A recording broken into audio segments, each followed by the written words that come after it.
18 years in the making, and we are on to this podcast. What is this podcast? 18 years ago, I said, fuck it, I'm going to start my own business. And I threatened, and I did a lot of things that I did when I was at corporate America, and I had that job. You know, I had that corner office, I had the suits made, I had the Mercedes, I was going on boys' golf trips, I lived in a golf club community, I had kids in private school, I had a great bunch of friends, except one, and I said, I'm going to do it. I'm going to do it. And they're like, all right, what are you going to do? I'm like, I don't know. All right, what else are you going to do? I'm like, I don't know. And then I started coming up with ideas. And going back 18 years ago, I thought, I'm going to start a community bank because I have zero banking experience, but I worked at a bank. And I thought, well, I could do this. De novo banks were all the rage back then. They were. And I thought, you know what I'll do is I'll start one and then we'll merge and we'll sell because I do know how to do mergers and acquisitions in banks. I thought that was one. And they started looking at it going, no, that's not going to work. I'm like, okay, then I'm going to start looking at developing things. And I'm like, nope, that's not going to work either because I'm seeing some cracks at SunTrust. So then sitting on the back of one of my buddies' back decks, his name is David Rohr. He said, what are you thinking? I'm thinking, and this guy was here or there, and he was here for the conversation.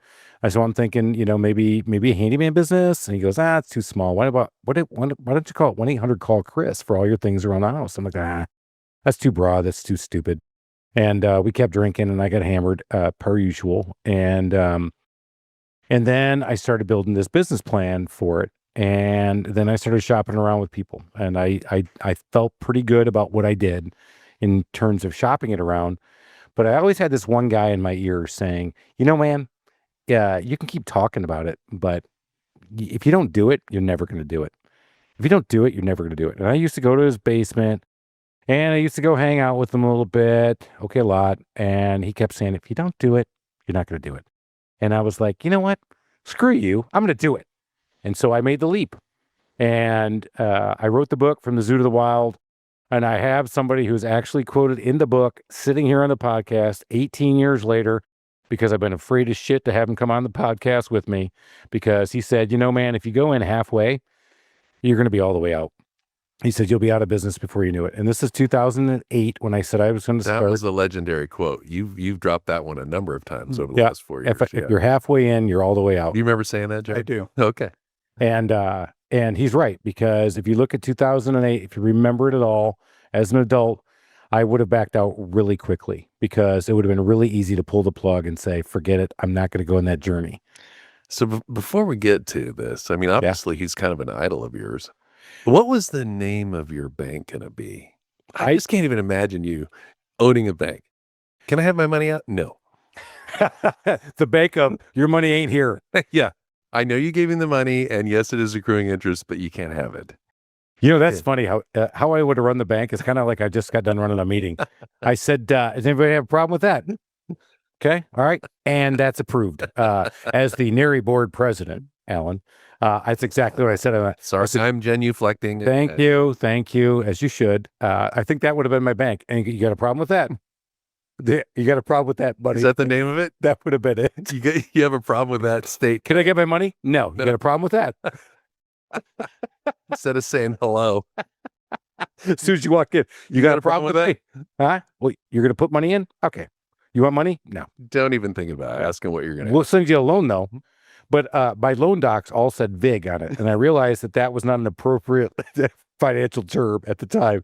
Well, I thought everybody grew up with that. There's a little VIG on this thing. It accrues hourly, my friend. Accrues hourly.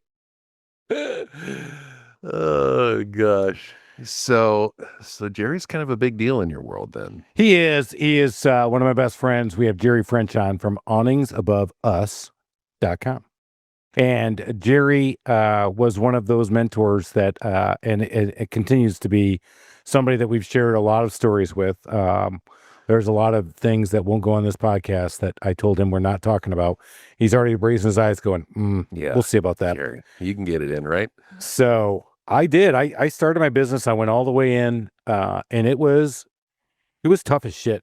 I mean, and he saw it because he said, look, he goes, instead of trying to do it out of your basement, why don't you just come and you can just, use one of my cubes in my office.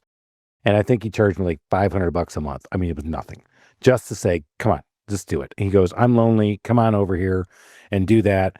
I don't think that's why he did it, but he saw it. And so Jerry and I always say this. I said, Jerry and I shacked up together for 8 of my 17 years. And if we had the secret cameras on there, there is no doubt we would have had a hit TV show. Because I would walk into his office, I come flying across the room. I'm like, "You got a minute?" And I had already kicked like 5 things on the way there, and I'd go into his office, shut the door, and he goes, "What do you want?" And when anybody does that to me, I'm like, "No, you can bench your ass right back out the door, and we'll wait for a minute because I'm not ready for you." But he always said, "Sure, man, what's up?" And I came in hot, Alan. Hot. Yeah, well, that's, your MO. You do seem to surround yourself with people who are a little bit more, have an equilibrium about them. Sometimes I have others that we won't ever have them on the podcast because it would be nuts. But Jerry, we haven't let you talk yet, but man, welcome to the show, buddy. Soon. Thank you. It's Thank you coming for having soon, me. Jerry. Really appreciate it. All right, so let's talk about this. You were a corporate dude. Yeah. And you were, I mean, again, I talk about this all the time. You were tonning it too. We all were. I mean, you were doing very well though. Yeah. What were you doing at that time? Yeah. I mean, basically, I've spent my entire career in technology, sales, and consulting, and kind of worked my way up through the ranks, selling software, consulting services. Ultimately, right before we started our business, I was SVP of sales for a consulting firm that was doing system integration for ERP systems back in the day, late 90s, early 2000s. Which was a good time. It was a great time to be doing it. So was doing really well. And then we had 4 kids. And so the track record in technology and all the travel that needs to be done around that, it's hard to have a family. Okay. So my wife and I talked about it and said, we got to figure out another way so that I can be home more to be present and help raise the kids. And when you say you had 4 kids, was that the impetus? Was the kids, or did you have that plan before you guys thought about having kids? Honestly, it was really a family situation where it drove that decision. Alan, this is where you ask 4 kids. So what were their ages? Like 10, 8, 6, 2? No. So why don't you tell everybody? So we have triplets, and then 16 months later we had our 4th. Wow. So boom. Instant family. Boom. Yeah. That's a Jerry Fritz line right there too. Boom. And there you have it. I have 4 kids. Favorite line ever. Jerry and his lovely wife, Sean, say this, that they went to Sean's mother and said, after the triplets were born, "Hey, Mom, I'm pregnant again." And Mom's response was, "Oh, shit." Not, "I'm so happy for you." So they had 4 kids right off the rip. I mean, very quickly, very close together. And so you guys said, "Hey, you need to be here."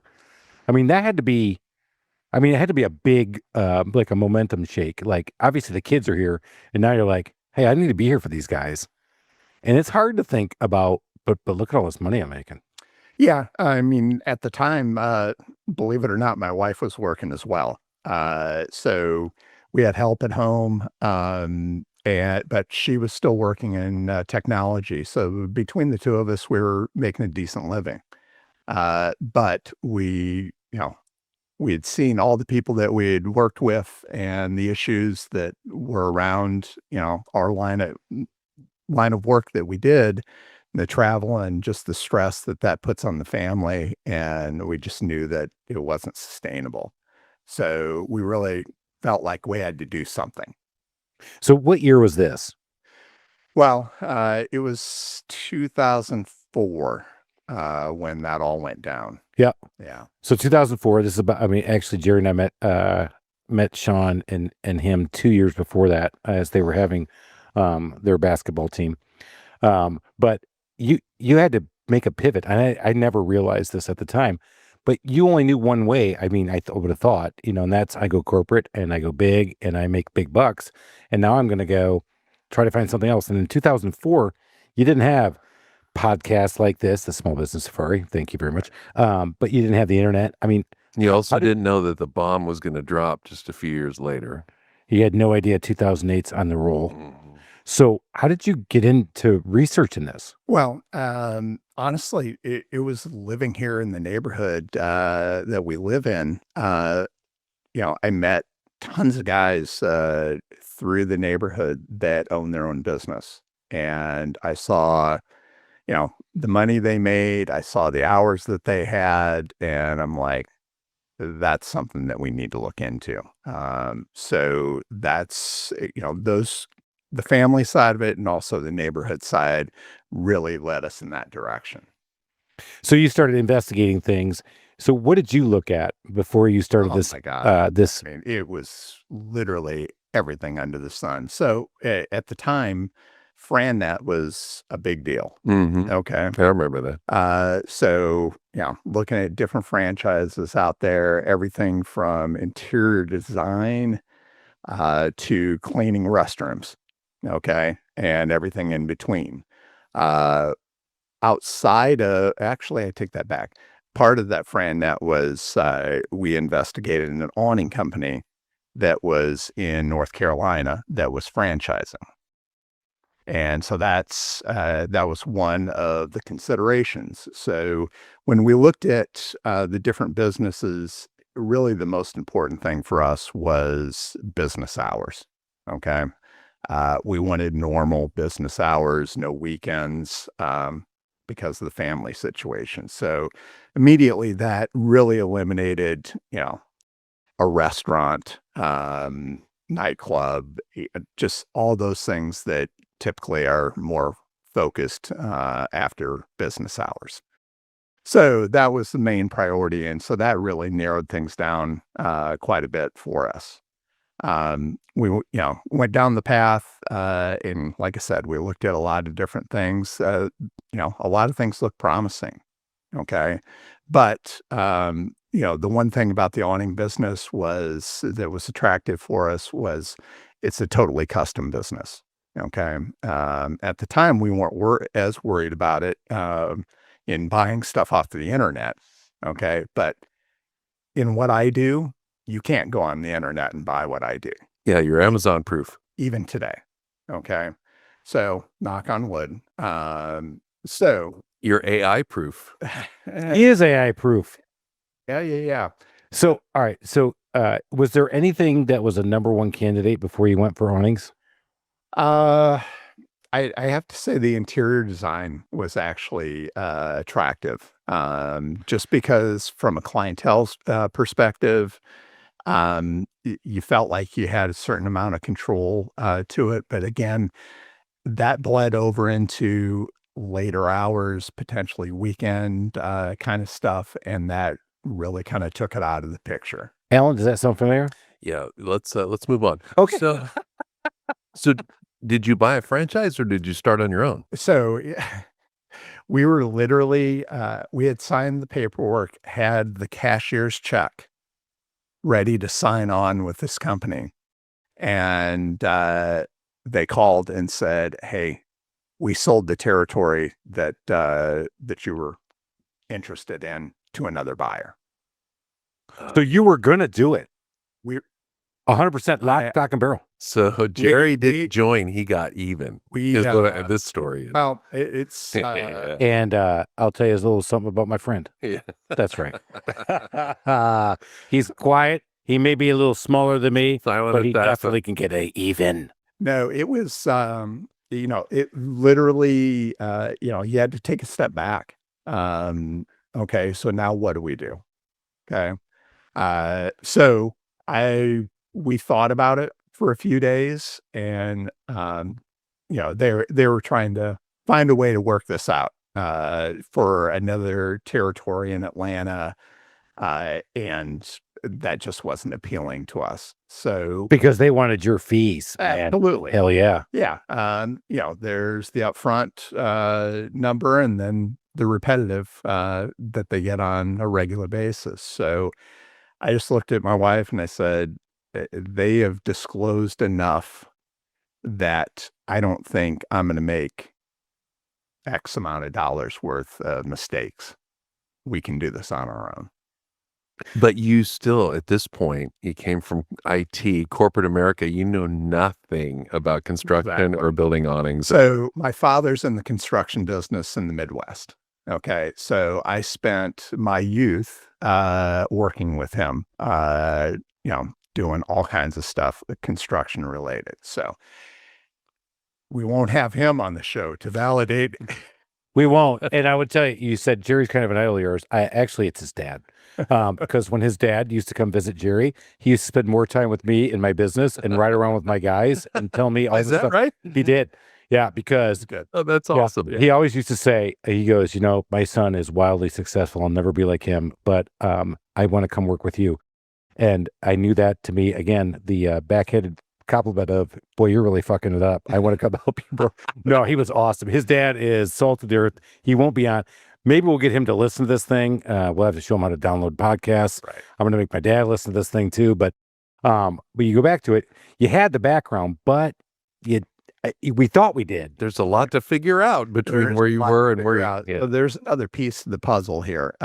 So we decided to go down this path. There is a company here in town that sells material specific to our business. Okay. And they want people to buy their aluminum extrusion. So they offered free training to awning companies that would buy their product. So my father and I actually went to their training and they taught us how to build awnings and canopies and everything that was associated with our business. So that gave us a bit of a step in the right direction. And then the last piece of the puzzle is hiring somebody that really knows how to do it. And we found a competitor's employee as our first employee. But then you had to figure out pricing and all of that stuff. Yeah. No, it was tricky. Again, the company in town that trained us also provided a spreadsheet for pricing as well. So So you guys started out not underpricing yourself, not getting your dick kicked in, and putting a window in that took you 8 hours. Upside down. Well, actually, I did not put it in upside down. I put it in right side up in St. Marlowe for $80. 10 years later, he asked me to put the damn thing back because it failed.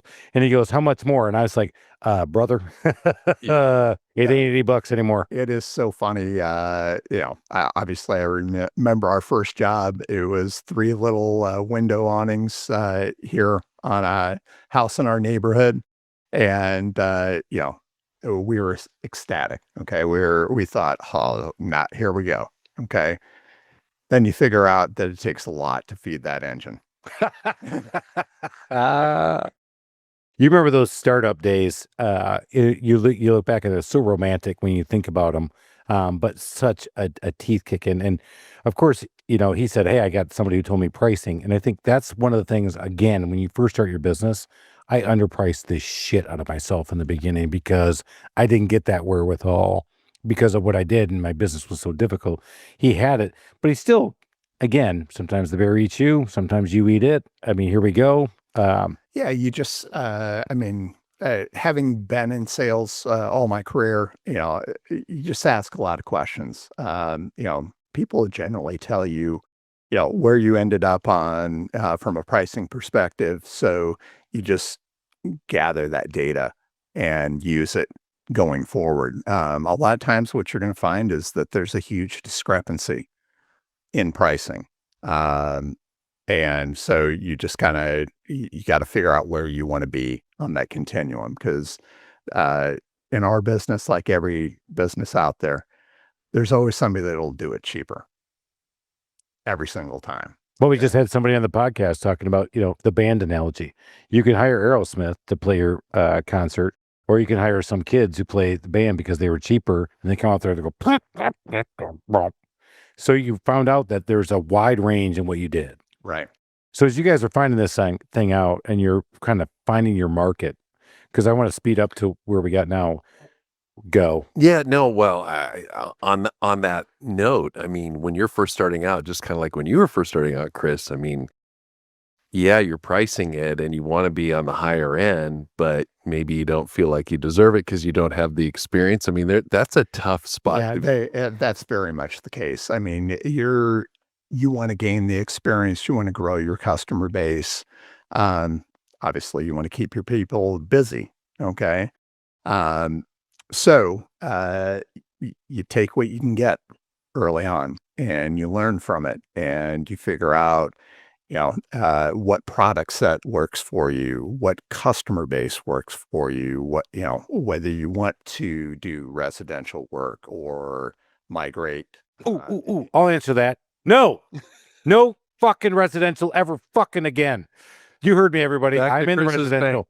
Yeah. Oh my God. Yeah. Huh? Got a problem with that? That's what I should have. So Jerry, when I first shacked up with them and started doing this, he was doing residential, and one of the things you learned, again, go back to it. Let's talk about this though more seriously. That you determined that commercial was better for what you did and what you offered. I mean, on the residential side, there's a lot of face-to-face meetings that are involved with that. Color choice is a big deal. Emotion. Emotion. When you're working on somebody's house, there's a different level of scrutiny than when you're doing commercial work. Okay. Keep putting little knife cuts on Chris. We've talked about this a million times. I'm on the cross, my friends. I'm on the cross, and Jerry is taking the nails out and putting them right through my palms. So I just, so all those visits, they just wear on your margin. Okay. And then ultimately, when you think you did a really good job, there's always something. Okay. He liked it. She didn't. Right. He liked it. He didn't. You're like, but. Or we thought this. Okay. I mean, again, this is a custom business. I can bring out color samples to you and show you what that looks like. But ultimately, at the time, I couldn't give you a rendering or anything like that to, superimpose on your house so that you really knew what the end product was going to look. So the customer had no expectation. I just talked about this in another podcast that I was a guest on.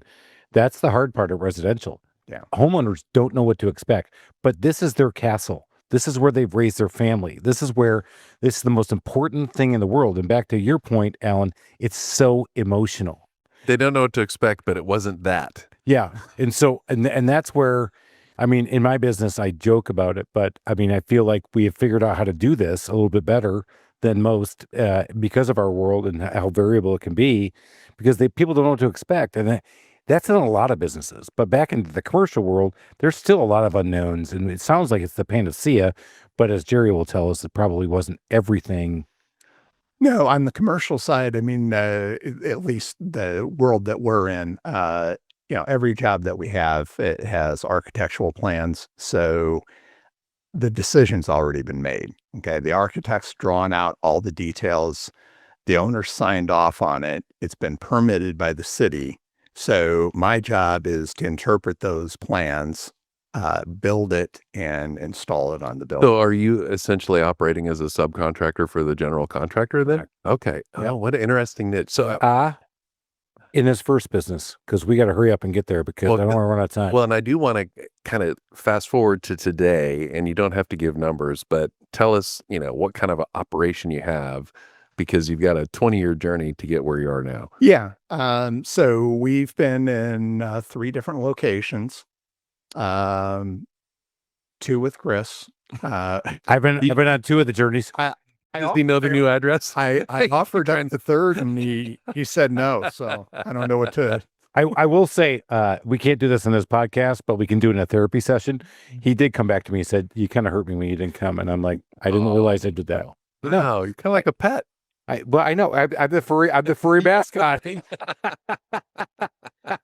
All right. So it's grown over the years. So, I've tried to be really methodical about the growth, in that not outselling our capability. I think you've got to be able to deliver quality and a timely basis. I mean, can you talk about how many crews or employees, the geography? Right now we run generally about between 40 and 50 employees. Wow. All right, let's talk about this because I do want to hurry up and get to this part. When I was shacking up with Jerry, I love saying it like that too. Because I mean, if you had any idea, I wish we had video of me running across, kicking everything I could to run in there and go, "You got a minute?" And he'd be in the middle of like a million things. He'd be like, "Yeah, buddy, what do you want?" And at the time, he was doing installations of canopy awnings, and he was starting to do a little bit of metal, right? And I didn't understand it, but I get it. So it's fabric work. The fabric work, and then these metal things. And then he said, "I'm going to come up with this other business because right now I'm building these custom things and installing these custom things, but I think I just want to manufacture these things and become the standard that architects use." And I want you to talk about where because he has two companies. He has Skyscapes and Awnings Above Us. How did you get, I mean, if you did that in the middle of this, because you're in the middle of running the business, you're going a million miles. Well, you're not going to, I'm going a million miles an hour. You're going like 150 and kind of watching me run around him. And I had no fucking idea where Chris was going. You took a time out and said, "Wait a minute, I see another opportunity that will complement my business." How did you do that? Yeah. So like I said, a lot of stuff that we get is on architectural plans. And in those architectural plans, they'll specify a certain vendor or manufacturer that they want to use or a basis of design. Okay. And we kept on seeing the same name all the time. Okay. And very few other names that were out there. I'm like, geez, how do these guys have all this market and how can they deliver on it? So we got looking into it and we looked at, the pricing that they were providing was just absolutely absurd. Low. High. Oh, okay. Oh, so there's an opportunity. So, and they were the only game in town at the time. And I just looked at it and said, "Hey, we can do this. We can ramp up production. We started small and got our legs under us, build our foundation, did our marketing. Obviously social media has been a large part of it as well, participating in conferences, those kinds of things. And we've grown that business significantly over the years. And quite frankly, that will be the growth engine for us for years to come." So, when I was at the bank and I was, again, big dog, and I was huge, dude. Did I mention I was tonning it? You have a couple of times. Did I mention I'm not anymore? You have many, many, many times. Right. But I'm back to tonning it because that's what every handyman does. Yeah. Right. Every business owner. Every other business owner is tonning it. But when Jerry came and talked to me about this, and as I saw what he did, it is always hard to provide great service. It's always easy to ask for good service. I heard that from Leon Waba when I was at SunTrust. And what Jerry was saying was, now I just spec it, I build it, and somebody else installs it. That's not my job anymore. I don't have to do the service of the install. I provide the materials, and now I'm not landlocked to Atlanta, Georgia, or the Southeast. I can provide it all across. So you're not doing any installations? We do. Because you've got the two companies, right? Correct. So Awnings Above still is a turnkey solution in the Southeast. So we'll go up to the Virginia border, we'll go over to the Mississippi border and go down to Orlando as far as going south. But Skyscape provides the same product set to the remainder of the country. So we manufacture and ship to the remainder of the country.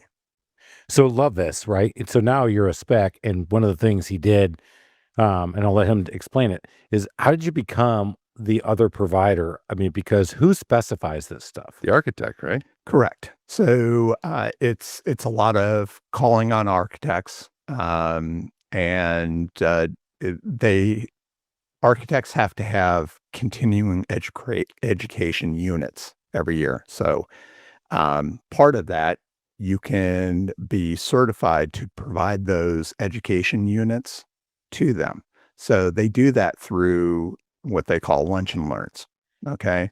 So every architecture firm in the country needs these units, and it's a matter of getting on their calendar to provide, basically that learning opportunity for them. So technically, it's not a advertisement. It's not a sales call. Correct.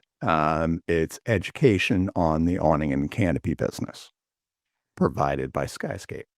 Hello. How difficult was it to be certified as an instructor? Because that's brilliant. Actually, you have to get your presentation together, submit it to AIA, which is the governing body over architects. Which, for the record, is a very difficult organization to get your CEUs checked off. As a guy who I have to get CEUs for my general contractor's license.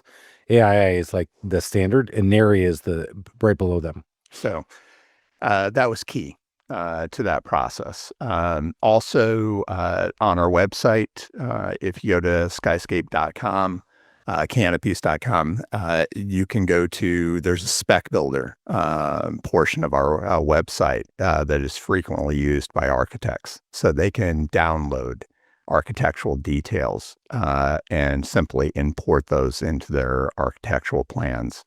And at that point, then we are basis of design. So Jerry French provides shade to the world. That's his job. That's what he does. He's grown his business. Here, and we're coming to the end. We're going to run out of time because I want to get to this. Jerry started his business when his kids were, hello, we got to make a move. I started my business after my kids were been around for a while, and I said, I'm going to do it. Why did I do it? My motivation was not to have a business or a legacy for my kids. I thought maybe they might like it. You did it despite the kids, and Jerry did it for the kids. I mean, let's just get it out there. Screw the kids. But good. Yeah, I agree with that. At least I got a PA, I got a lawyer, I got somebody who's going to get me out of jail, out of contract disputes. I got somebody who's already telling me I'm going to die early. I mean, she's a beaut. A beaut, by the way. Oh, she's amazing. Yeah. She just got done going, Dad, you need a full skin scan. I think you have problems. I think you're going to die. You have melanoma. I love my PA daughter. We all talk about her. Cherry knows her very well. So, Jared, when you started this, we talked about this. A lot of us think that when we're going to start a business, we don't think about exit planning. But when we do, it's usually too late in the game. I've watched 2 different general contractors here in Atlanta close their business without ever selling it. They just put it away.